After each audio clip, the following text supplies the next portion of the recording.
Alors, dernière partie de ce tutoriel, la mise en place des actions de désintégration de jetons lorsqu'on a un désintégrateur ou de récupération de jetons. Pour résumer là où on en était, je relance une partie. On avait cet état sur lequel on pouvait mettre des joueurs, démarrer une partie, jouer, on pouvait récupérer des désintégrateurs, on pouvait être désintégré par des trous noirs. Mais maintenant, ce que l'on va vouloir mettre en place, c'est des actions de récupération de jetons. Ici, rouge et jaune. Et lorsqu'on va cliquer sur jaune, on veut pouvoir récupérer ce jeton-là. Par contre, si on clique sur le jeton rouge, il ne se passera rien. Également, si jamais je suis Roger et que j'ai un désintégrateur, eh bien, si je clique sur un jeton adverse, je veux pouvoir le désintégrer. Enfin, si je clique sur une case vide, il ne doit normalement rien se passer. Donc pour ça, il va nous falloir mettre des écouteurs sur les différents boutons que l'on a, de la même façon qu'on avait mis des écouteurs sur les différents boutons qu'on avait présentés ici. Le problème, c'est qu'on ne va pas pouvoir faire la même manipulation que précédemment, parce qu'autant précédemment nous avions nos différents boutons qui étaient présentés sur notre interface graphique, il était possible de double-cliquer dessus et d'avoir simplement la fonction dans laquelle on allait mettre le code qui allait être exécuté lorsque notre bouton avait été cliqué. Autant à ce niveau-là, eh bien, on a généré nos boutons avec du code et on n'a pas de visuel sur lequel on peut cliquer. Alors pour ça, pour contourner ce problème, on va tout simplement écrire le code qui a été généré automatiquement lorsqu'on a cliqué sur un bouton. Et lorsque j'ai double-cliqué sur le bouton 1, par exemple, je me suis retrouvé dans cette fonction-là, une fonction qui s'appelle button call 0 action performed. Mais cette fonction-là, elle a été appelée par une fonction beaucoup plus grande, une fonction appelante. Pour ça, je vais simplement la rechercher, faire un CTRL F, coller la fonction que je recherche et puis valider tout ça. Et je vais me rendre compte que dans mon code, je me retrouve avec cette partie-là. Cette partie-là, elle est présente dans la méthode initComponent. Donc dans initComponent, vous cherchez tout le code qui aura été généré. Vous avez les différents boutons et widgets que vous avez placés en faisant du glisser-déposer. Vous avez certaines configurations. Et puis surtout, à un moment donné, vous avez ces méthodes-là. Et ici, on voit bien qu'on a posé le bouton btn call 0. On lui a mis le texte 1. Et après, ce qu'on a fait, c'est qu'on a ajouté un action listener. L'action listener, c'est une méthode qui permet de définir l'action qui va être appliquée lorsqu'on va double-cliquer ou lorsqu'on va cliquer sur le bouton. Cette méthode-là, elle existe déjà. Il va nous suffire simplement de la définir pour le bouton en question. Et cette méthode, elle s'appelle avec la syntaxe suivante. Je vais définir un écouteur sur des actions du bouton avec en paramètre un objet de type java.awt.event.actionListener.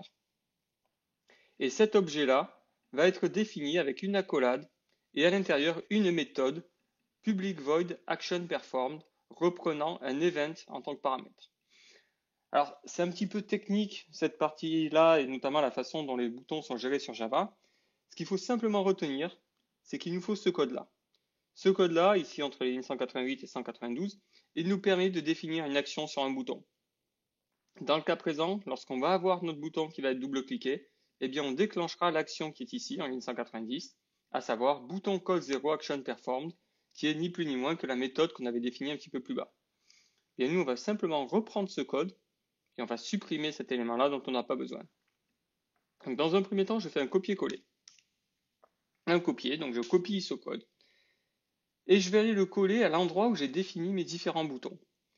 Et mes différents boutons, si on remonte un peu, que l'on sort de cette fonction, de cette méthode initComponent, on a dans notre méthode fenêtre de jeu cette double boucle for là, dans laquelle on crée des boutons, des éléments de type cellule graphique. Ces éléments de type cellule graphique, on se rappelle que ce sont eux qui définissent mon bouton. Et lorsqu'on se rappelle comment on l'a défini en tant que extension de la classe JButton. Donc ça veut dire qu'on peut mettre des écouteurs sur ces éléments-là. Et on va le faire simplement avec du code. Donc dans ma fenêtre de jeu.java, une fois que j'ai défini mon bouton cellGraph, ici, eh bien je vais ni plus ni moins que recopier le code que j'avais précédemment. Simplement, je ne vais pas appeler mon action listener sur le bouton call 0, mais je vais l'appeler sur cellGraph. Et donc ici, je remplace le nom. Je reformate le code pour que ce soit plus lisible. Et ici, je vais tout simplement supprimer cette action. Et rien qu'avec ces petites lignes, je me retrouve avec un écouteur qui va être positionné sur le bouton SellGraph qui est en cours dans la boucle. Donc si je fais 42 tours de boucle, je vais avoir 42 écouteurs sur mes 42 boutons. Et puis j'écrirai simplement le code que je souhaite exécuter ici. Alors pour que ça soit bien clair, je vais tout simplement afficher un message à chaque fois qu'un de ces boutons a été cliqué. Et pour afficher ce message, je vais simplement reprendre la zone qui est ici, que j'avais appelée texte message. Et texte message, je vais lui mettre simplement comme message, un bouton a été cliqué.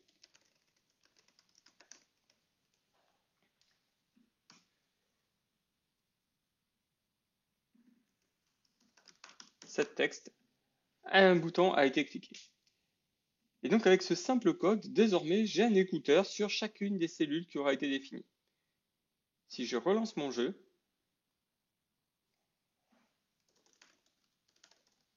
et que je démarre une partie, et bien sur n'importe quel autre bouton, à partir du moment où je vais cliquer, par exemple ici, j'aurai le message un bouton a été cliqué. Alors bien sûr, si je clique sur différents endroits, le message apparaît à chaque fois, se réécrase par-dessus l'autre. Donc si je veux revoir l'action sur un autre bouton, je peux relancer ma fenêtre, recliquer sur un autre bouton après avoir affiché le panneau. Donc si je clique même sur un trou noir, j'aurai un bouton a été cliqué. Ça, c'est un premier point. Deuxième point, on va spécifier l'action que l'on souhaite exécuter lorsque l'on clique sur ce bouton-là. Alors déjà, ce qu'on va faire, c'est récupérer dans cet écouteur-là la cellule qui est associée à ce bouton SellGraph. Il faut comprendre que là, je suis dans le listener, donc dans l'action listener, et que les seules variables que j'ai le droit d'utiliser, ce sont les attributs de ma classe. Je n'ai pas le droit, par exemple, ici d'écrire I ou J. Par contre, j'ai le droit d'écrire ceci et de créer une nouvelle référence, cellule C, qui serait égale à SellGraph, point, et on se rappelle que SellGraph, il a une cellule associée. Parce que SellGraph, quand on l'a défini ici, qui était une cellule graphique, il avait notre attribut cellule associée qui correspond à la cellule de la grille de jeu qui est utilisée pour afficher le visuel de cellule graphique. Donc j'ai le droit d'écrire ça. Ce qui fait que C est maintenant la cellule de la grille de jeu qui est associée au bouton sur lequel j'ai cliqué. J'ai plus qu'à faire les tests et à dire dans un premier temps, si le jeton courant de cette cellule est égal à nul, eh bien je ne fais aucune action.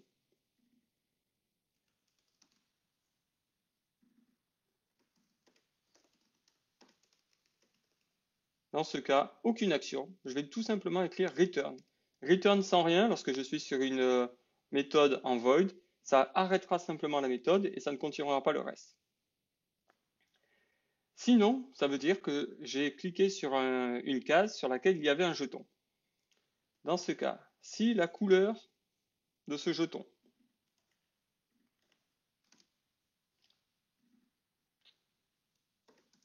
est égale à la couleur du joueur courant, donc mon joueur courant est ici,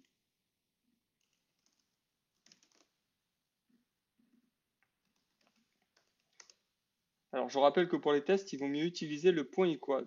Auquel cas, je vais corriger mon code en faisant un use.equals.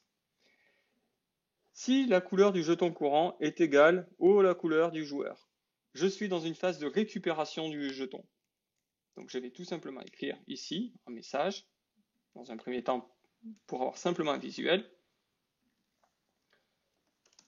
Le joueur plus joueur courant.nom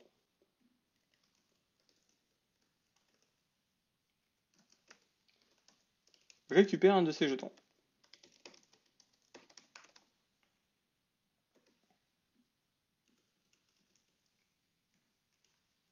Sinon, ça veut tout simplement dire que j'ai cliqué sur un jeton d'une couleur opposée. Et dans ce cas-là, ça veut dire que le joueur courant veut désintégrer un jeton adverse. Ici, c'est non avec un nom majuscule. Eh bien, sinon, message, le joueur courant veut désintégrer un jeton.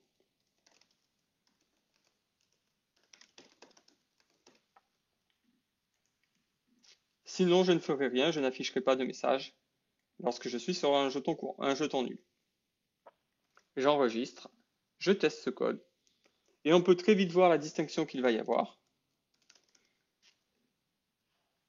Je suis Roger. Lorsque je clique sur une case vide ou sur une case avec un téléporteur ou un trou noir, il ne se passe rien. Nous allons ajouter quelques jetons à mon exemple.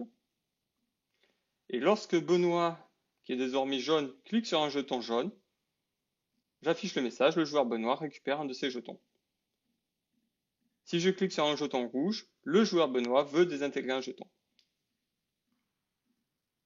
Vous voyez le changement de message en fonction de la couleur du jeton que je clique. Donc une fois que j'ai ça, j'ai quasiment tout fait. Parce qu'il va simplement falloir faire un test, vérifier si lorsque Benoît clique sur un jeton adverse, il a un désintégrateur. S'il a un désintégrateur, il va l'utiliser. Et on passera au joueur suivant. Si jamais il n'a pas de désintégrateur, on ne fera rien. S'il clique sur un de ces jetons, il suffira juste de récupérer son propre jeton.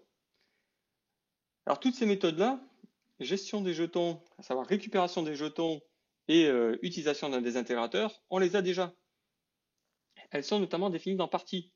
Dans Parti, on a sans doute des méthodes qui nous permettaient déjà de détecter la présence de jetons et l'utilisation des désintégrateurs. Vous avez ici là, une méthode récupérer jetons sur laquelle on va retrouver quelques éléments et puis une autre méthode désintégration jetons. Alors je pourrais très bien m'inspirer du code qu'il y a ici, faire simplement du copier-coller aux bons endroits. Je vais préférer le réécrire pour que ce soit vraiment plus clair. Donc je reviens sur ma fenêtre de jeu.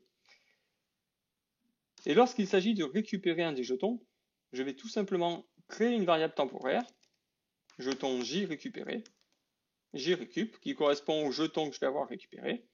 Eh bien, le jeton récupéré, c'est tout simplement celui que je vais récupérer lorsque je lance l'action sur la cellule C, C.récupérer jeton.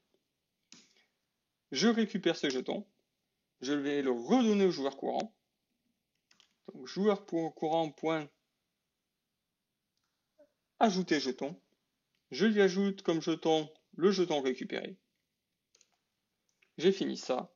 Eh bien, je vais tout simplement passer au joueur suivant. Et j'ai une méthode qui s'appelle joueur suivant qui me permet, comme on se rappelle, de passer la main. Et là, mon message est bon. Le joueur J récupère un de ses jetons.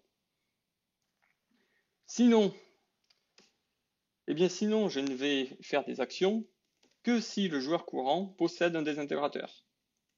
Donc, si le joueur courant point nombre de désintégrateurs est strictement supérieur à 0, eh bien, dans ce cas-là, là, j'afficherai le message dans lequel le joueur, je vais même enlever le vœu et je vais dire désintègre un jeton. Désintégrer un jeton, ça veut tout simplement dire que dans la cellule, c'est je désintègre un jeton. Donc ici, je ferai C.supprimer jeton.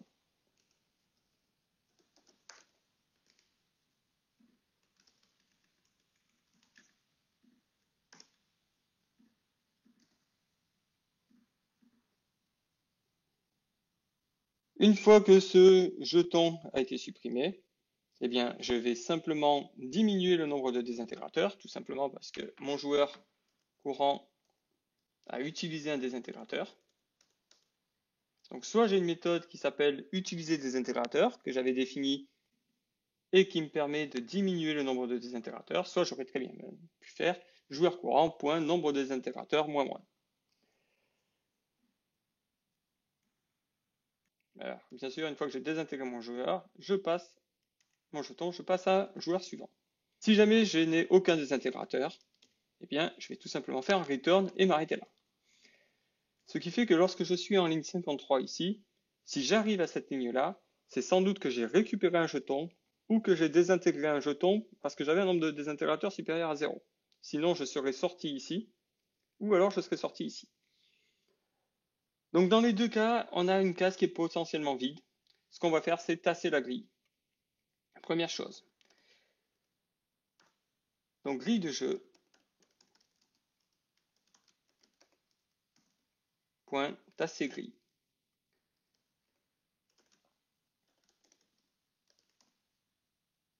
Tasser grille, c'est une méthode qui permet de tasser la grille si jamais il y avait un creux dans une des cases.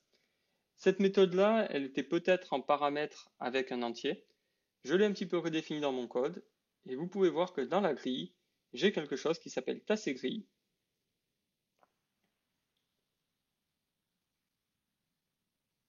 Qui est ici. Et tasser grille, pour chacune des colonnes, elle appellera la méthode tasser colonne. Et tasser colonne, elle se contente simplement de tasser une colonne dont l'indice aurait été donné en paramètre. Donc cette méthode-là, il faut juste garder en tête qu'elle me permet de tasser la grille si jamais il y avait un jeton qui était vide et qui avait des jetons au-dessus de ce dernier. Je reviens dans ma fenêtre de jeu.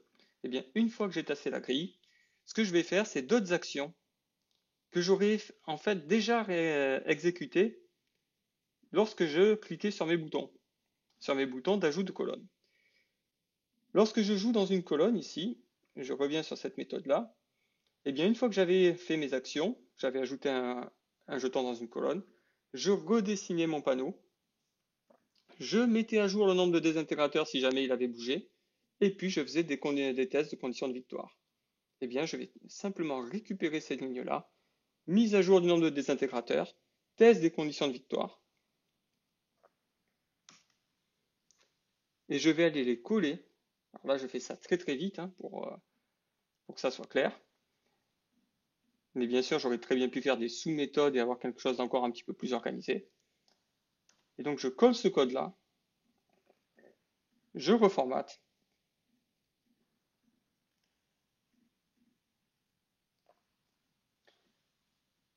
et je me retrouve donc avec une méthode dans laquelle, lorsque j'ai cliqué sur un bouton, soit j'ai récupéré le jeton, soit je l'ai désintégré, puis j'ai tassé la grille, j'ai mis à jour le nombre de désintégrateurs, j'ai testé à nouveau mes conditions de victoire, et en fonction, j'aurai affiché le bon message de victoire.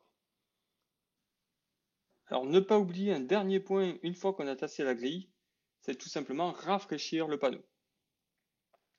Et pour cela, j'écris panneau grille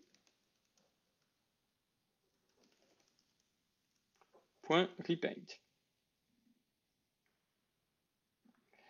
Donc cette instruction est importante et doit être faite seulement une fois qu'on aura tassé la grille. Une fois que j'ai ceci, eh bien, je peux enregistrer mon code, lancer mon jeu.